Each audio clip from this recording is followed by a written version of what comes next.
नमस्कार एमटीवी को आपण मानकु स्वागत जनाउची मु झांसीराणी मिश्र।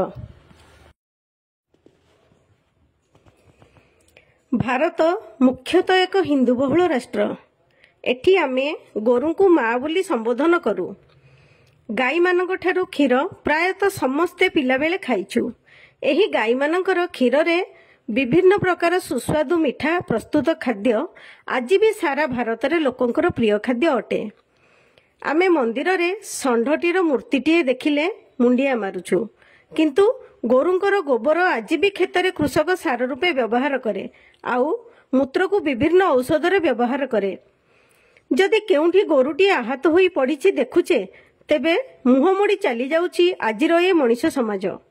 तथापि किछि युवक युवती अछंती जाहांक पाखे आज भी मनीषपणिया बंची रहिछि। आज सेई भली गोटिए घटना देखिबाकू मिलिथिला अनुगुल सहर रे।